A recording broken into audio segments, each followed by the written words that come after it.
저희는 이제 창업 초기부터 글로벌 마켓을 좀 목표로 두고 뛰었다는 점, 그런 부분이 조금 다른 점이라고 말씀드릴 수 있고요. 제가 오늘 발표하는 중에 한 4가지 정도가 굉장히 강조하는 점이 들어가 있습니다. 첫 번째는 차별성, 즉 남들이 하지 않은 최초.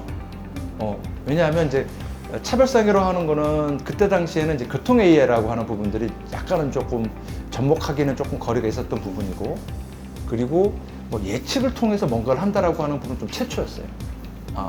그러니까 차별성과 그 다음에 그 최초라고 하는 그런 아이템을 하나를 무기로 해서 그냥 계속 두들겼습니다. 어떻게 보면 굉장히 무모할 만큼 뭐 이렇게 생각이 들었을 수도 있는데 저는 그냥 계속 꾸준히 두들겼습니다.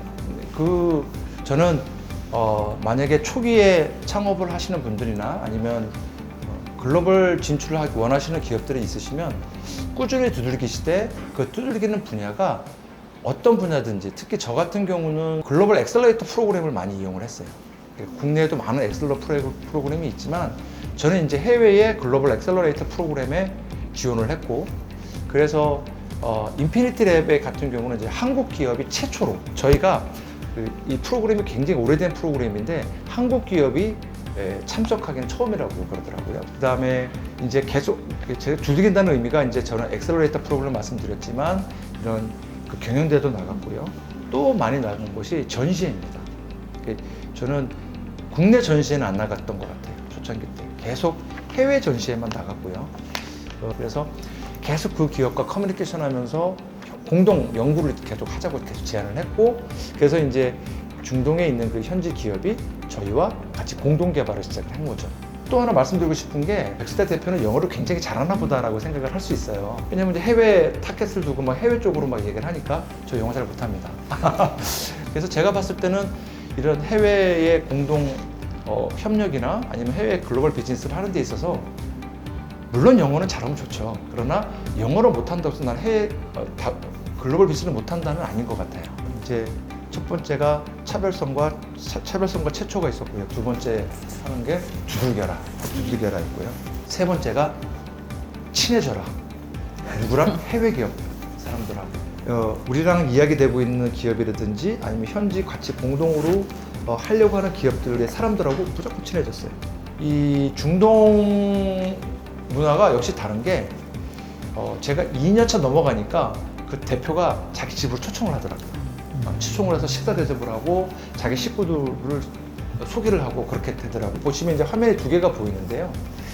하나는 이제 독일 함부르크 쪽, 함부르크 시청 쪽하고 일을 했던 거고요. 한쪽은 이제 태국 쪽하고 일을 했던 겁니다. 먼저 왼쪽을 좀 말씀을 드리면, 함부르크 시청 같은 경우는 4번째 키가 되는데요. 정부기관의 도움을 받았어요.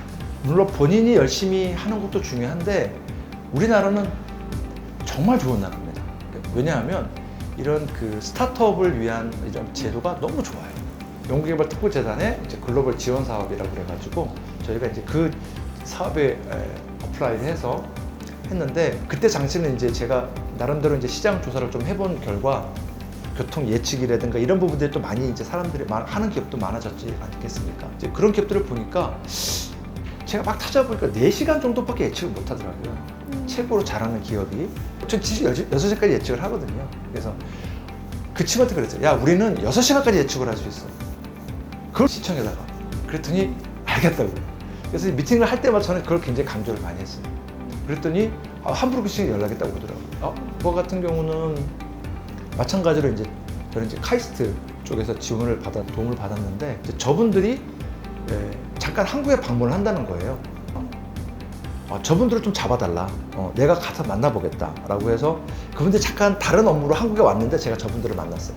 제가 그분들을 모시고 이제 세종을 갔죠. 그래서 세종을 가서 이제 우리 카메라 보여드리고, 그럴 때 굉장히 신기해 하시더라고요. 그 연락이 오셔가지고 저희가 이제 카메라가 돌고 있고요. 그래서 첫 번째가 차별성과 최초.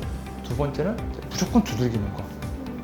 세 번째는 어떤 현지 기업과 협업할 수 있는 기회가 있으면 무조건 친해져라라는 거. 네 번째는 정부기관의 도움을 잘 활용하시오라고 하는 부분들이, 이런 작은 제 경험을 좀 공유를 했고요. 다들 이 경험 좀 도움이 좀 됐으면 좋겠고, 해외 비즈니스나 해외 공동 연구에 다들 성공하셨으면 좋겠습니다. 오늘 얘기 여러 진출에 대한 이야기를 가지고 그러면 우리가 글로벌 사업화 진출을 위해서 공동 연구부터 사업화까지 외출 시연과 이후에 학상까지 어떤 이야기를 해야 하는지 이 얘기를 구체적으로 나눠보도록 하겠습니다. 이 전문가들 모셨는데요. 한국과학기술지주 최치호 대표님이 이야기를 많이 나누실 수 있을 것 같고요. 한국연구재단 국제협력팀 김종덕 박사님과 함께하겠습니다.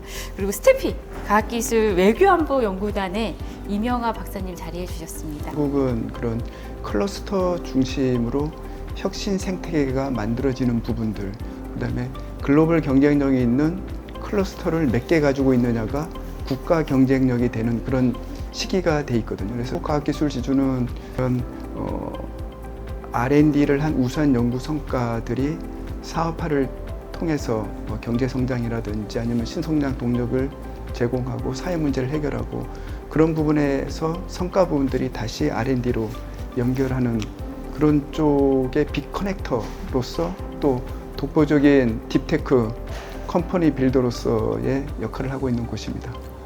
제가 소속돼 있는 그 국제협력본부의 이제 역할이 이제 외국과의 과학기술 협력을 우리 재단에서 총괄하는 본부입니다. 지금 스타트업들이 사업화하고자 하는 그런 비즈니스 모델이라든지 아니면 그걸 뒷받침하는 핵심 기술들의 뾰족함이거든요.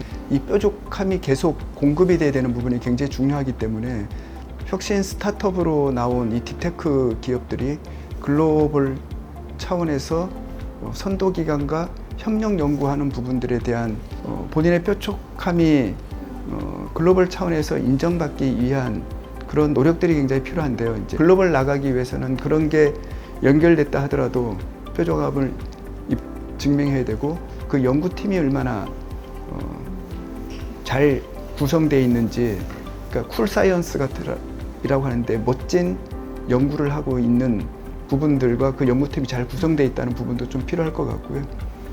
이게 요새는 이제 R&D에서 R&I로 혁신 체계가 이제 바뀌어가고 있거든요. 그래서 딥테크 스타트업들은 그런 글로벌 협력 연구에서 그치는 게 아니고 그쪽이 만들어 놓은 그런 창업 생태계라든지 아니면 사업화 생태계 쪽에 연구를 넘어서 혁신까지 연결되는 부분들을 활용하는 그런 구조로 글로벌 기업들이 협력하는 프로그램들이 많이 만들어져 있거든요.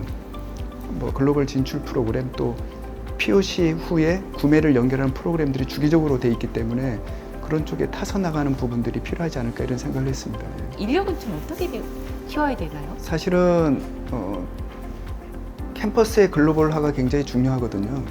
그러니까 대학이라든지 연구소가 얼마나 글로벌화 돼 있느냐 하게 되면은 글로벌 안에 들어와 있는 해외 우수 인재들, 인력들이 적어도 10%에서 20% 정도는 연구라든지 활동을 하고 그들이 이제 국내 그 기관 안에 있는 연구자들하고 협력하고 그들이 가지고 있는 네트워크를 통해서 또 우리도 같이 나가거나 또 이런 부분들이 좀 필요할 것 같고요.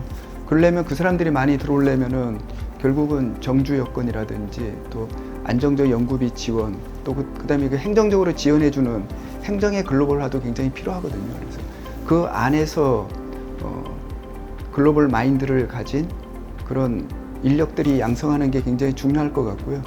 또 하나는 대표적인 기술 흡수형 국가거든요. 그래서 해외 쪽하고 더 활발한 협력이 필요한 부분인데 그런 사업들을 통해서 인력 양성이 되는 부분인데 절대적인 규모도 늘려야 되는 부분들이 있고 거기에 맞는 좀 거버넌스 구조가 굉장히 중요하거든요.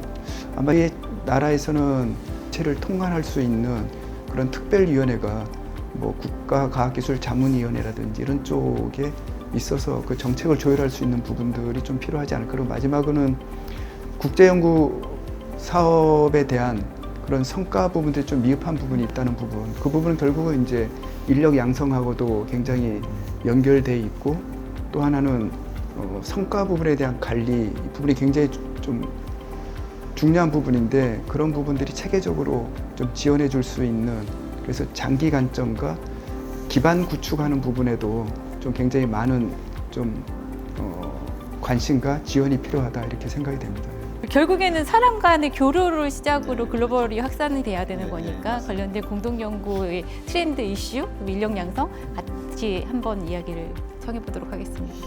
최근 전 세계의 이 글로벌 트렌드 자체가 이제 공동 연구에 대한 부분이 사실은 이 선택적 이슈가 아니라 필수 사항으로 인식이 되고 있는 상황입니다. 그리고 또 하나는 이제 지금 저희가 말씀하고 있는 이제 과학기술 공동 연구를 포함한 국제 협력, 크게는 이제 과학기술 외교에 대한 부분인데요.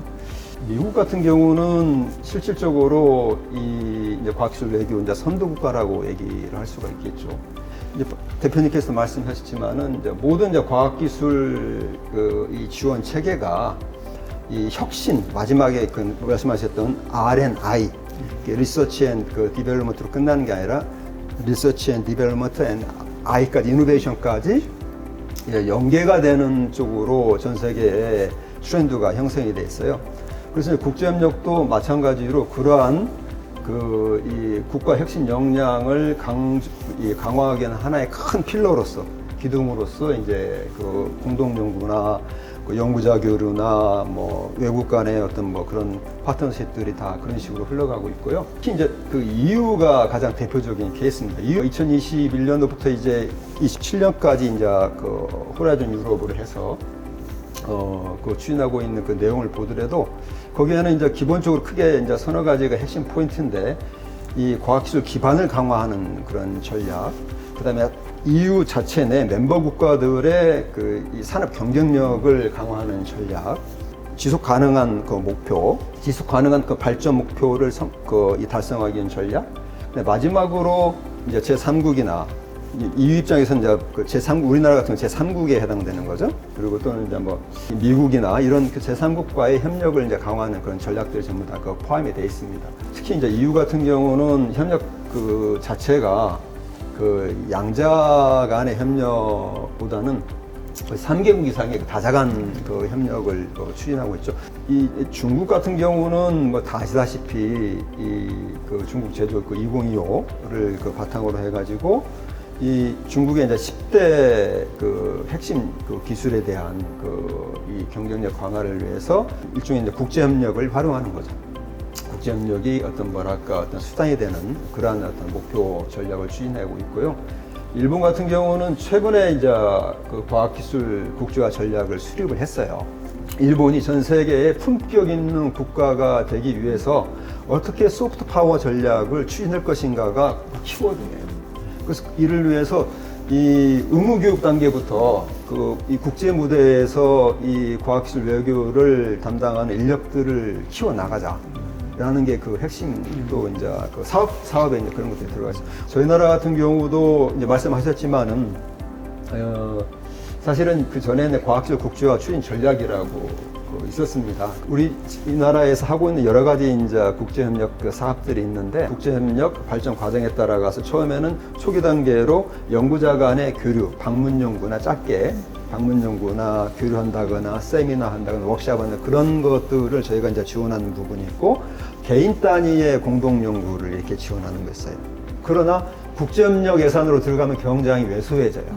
중자연과기금위원회라고 거기 예산은 한 5조가 조금 넘어요. 근데 우리 재단의 국제협력 예산에 거의 한 3배 가까이 돼요. 대외적으로 이렇게 국제행사나 행사를 하면은 국제협력이 굉장히 중요하다고 말씀을 하세요. 근데 실질적으로 의사결정하거나 예산 집행을 하거나 그럴 때 보면은 국제협력이 제일 사이드예요.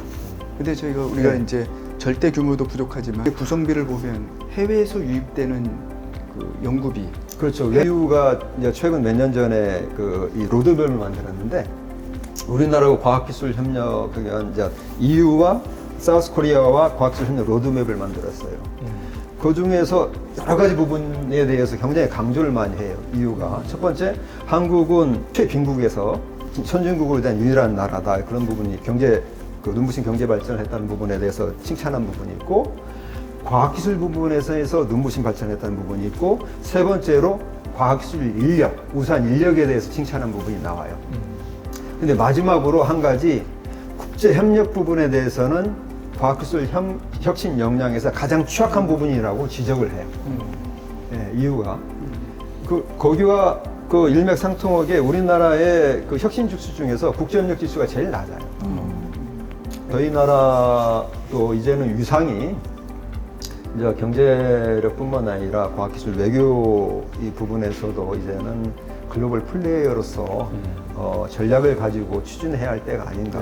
국제 공동연구를 포함해서 거기에 대해서 역점을 둬야 할 때가 아닌가 하는 생각을 합니다. 이제 진짜 연구를 하는 대학이나 출연연에서 연구를 하는 사람들이 해외에 있는 연구자들과 잘 협업할 수 있는 그런 체계는 프로그램도 있고 뭐 정책도 있었지만 그것들을 막 인센티브를 주면서 지원했던 그런 적은 별로 없었던 것 같아요. 그래서 정책적 우선순위가 가지 않았고 네트워크를 통해서 이제 원래 본인들이 공부했던 곳에 있는 연구자들 아니면 학회에서 만난 연구자들과 협력하는 그 수준이 거의 대부분이지 않았을까라는 생각이 들고요. 근데 이제 말씀하셨던 이제 호라이즌 유럽 같은 이제 그런 플랫폼에 우리가 이제 준회원국으로 가입을 하게 되면 좀 더 체계적으로 그런 공동 연구를 할 수 있는 그런 어떤 기회가 되지 않을까라는 생각이 들고 그러면 이제 국면도 굉장히 많이 변화될 거예요. 그러니까 지금까지 양자 중심으로 이제 협력을 해왔던 방식에서 진짜 뭐 다자 중심의 어떤 협력 방안이라든지 이런 것들도 새롭게 마련될 것 같다는 생각이 좀 들고요.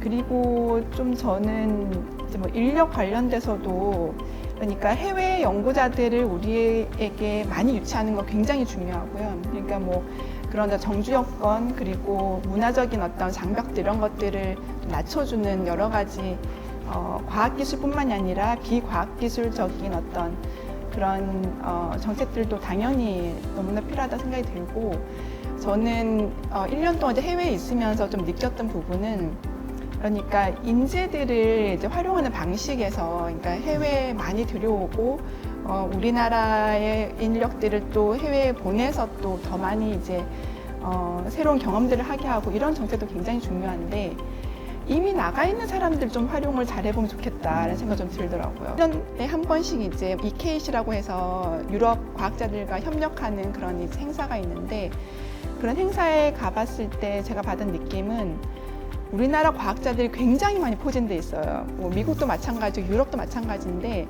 그 과학자들은 한국에서 일어나고 있는 여러 가지 상황들을 잘 모르고 한국에서도 굉장히 기회가 많다는 걸 잘 모르더라고요. 그러니까 정보가 너무 약한 거죠.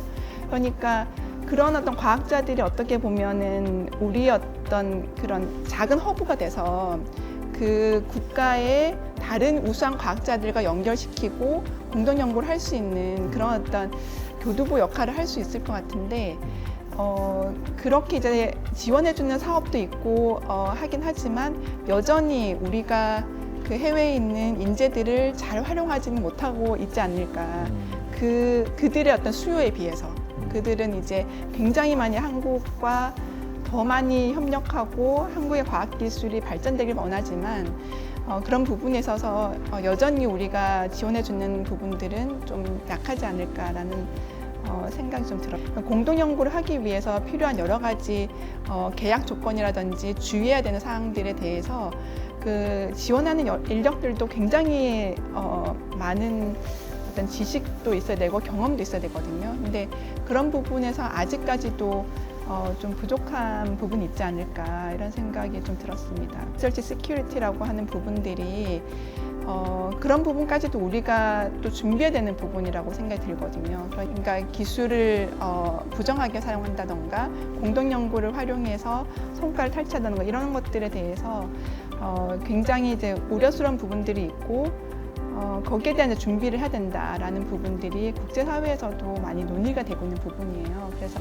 초기에 협력할 때 협력에 대한 대상과 협력에 대한 역할 분담, 성과에 대한 부분이 어떤 것이 나오고 성과는 어떻게 나눌 것인가에 대한 그런 부분에 대한 협의를 초기 단계에서부터 하고 또 그 가운데 혁신 매개자라고 해서 중립적인 사람이 들어가서 그거를 조율해주는 그런 부분들 그리고 한 번에 끝나는 게 아니고 이런 부분이 관계가 지속성을 가지고 같이 하자는 그런 부분들 그리고 과제를 공동으로 해결한다는 그런 부분들에 대한 인식.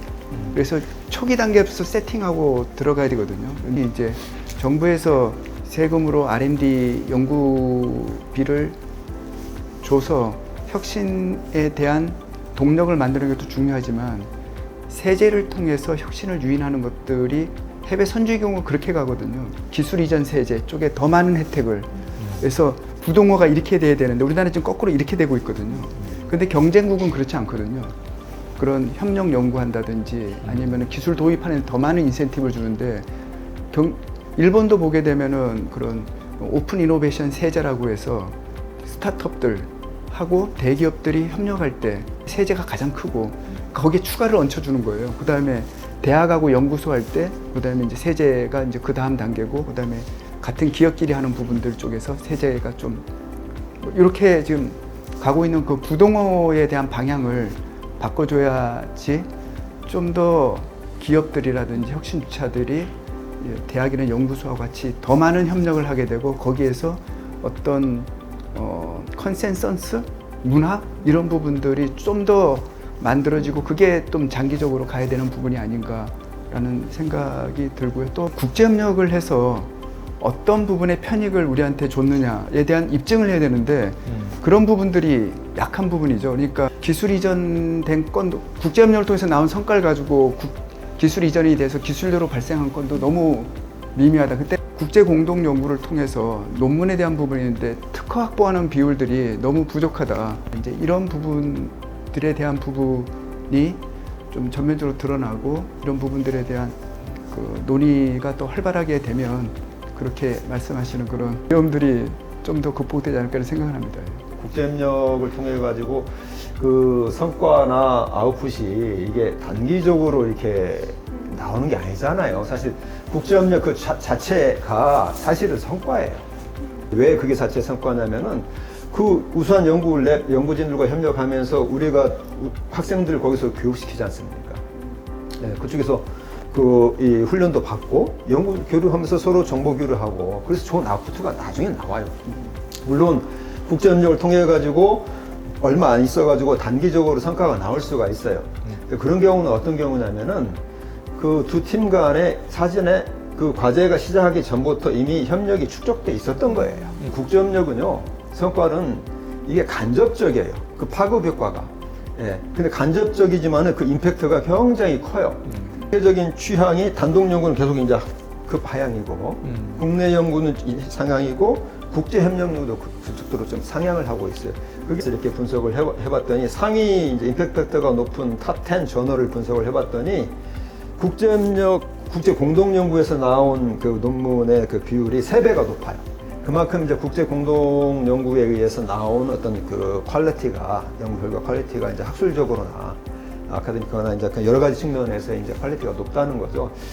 당연히 이제 그렇게 예산을 집행하시는 분들 입장에서는 그런 부분들을 이제 봐요. 그런 부분들에 대해서 저희가 사업 관리, 사업 지원을 하고 있는 저희 이제 입장에서는 가장 어려운 부분이에요.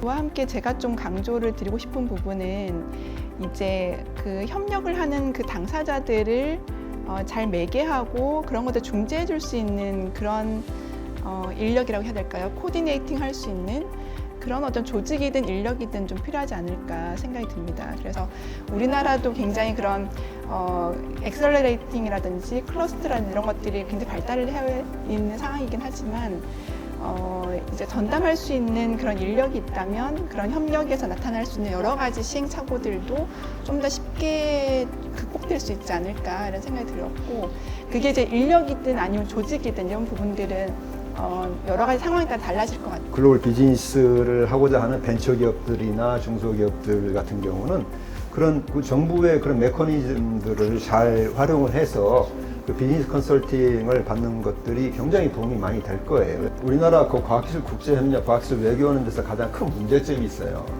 과학기술 그 어떤 그 혁신 역량을 오히려 낭비하는 그런 요소라고 저는 생각을 하는데 이 국제협력을 맡고 있는 인사, 그 직원들에 대한 이 인사 빈도가 너무나 잦아요. 예를 들면은 이 중국 같은 경우는 이 국제협력을 담당하는 직원이요, 우리나라를 담당하고 있죠. 그러면 거의 뭐 평생 담당하고 있어요. 아시아면 아시아 몇 개국가, 독일 DFG도 그 선진국 그 연구지원기관도요. 아시아 태평양 국가에서 한국, 일본, 중국 세 나라를 한 직원이 평생을 거의 담당하고 있어요. 왜냐하면은 이 인사 이동이 너무 잦아요. 일본 같은 경우는 일본 JSP 같은 경우는 그래서 JSP 그 대표도 이제 기관장도 오는데 그 글로벌 리서치 카운슬 그 담당자가 그 처음부터 끝까지 지금 현재 담당하고 있는데 그렇게 보면 신뢰, 인간적인 아까 말씀드린 인간적인 신뢰 부분 국제협력이 굉장히 중요하다고 했지 않습니까? 그렇기 때문에 이제 과학기술 외교하고 국제협력을 하고 하는 데 있어서 가장 중요한 게 뭐냐면은 전문가를 양성을 해야 돼요. 과학기술 국제협력, 과학기술 외교 전문가를 양성을 해야 돼요. 일본의 내셔널 지오그래픽인가 이렇게 보게 되니까 바다 거북이 알을 낳았을 때 바다까지 생존하는 확률 이런 부분들이 나왔는데 하나 묻었을 때 27%. 근데 각자 역할이 다 있더라고 보니까요. 2개를 묻었을 때 한 84%, 4개를 묻었을 때 다 생존해서 바다로 나갈 수 있다 그러더라고요. 저희가 이제 글로벌로 나가는 부분들을 이제는 한 혁신 주체에 맡길 부분이 아니고 함께하는 코크리에이션 체계로 바뀌어야 된다는 걸로 마무리하겠습니다. 그러니까 단기적인 성과에 연연하지 않고 긴 호흡으로 갔을 때 이제 공동 연구도 정말 제대로 된 성과로 우리한테 올 수 있을 거라는 생각이 들고 그를 위해서는 이제 제도라든지 인력이라든지 모든 것들이 굉장히 장기적인 관점에서 안정적으로 운영될 필요가 있다. 이 부분이 한때 이제 어떤 유행처럼 공동 연구가 이제 빛을 받았다가 또 없어지는 그런 어떤 정책 화두가 아니라 우리가 지속적으로 계속 가져가야 되는 그런 어떤 패러다임이라는 거를 더 한번 강조를 하고 싶었습니다.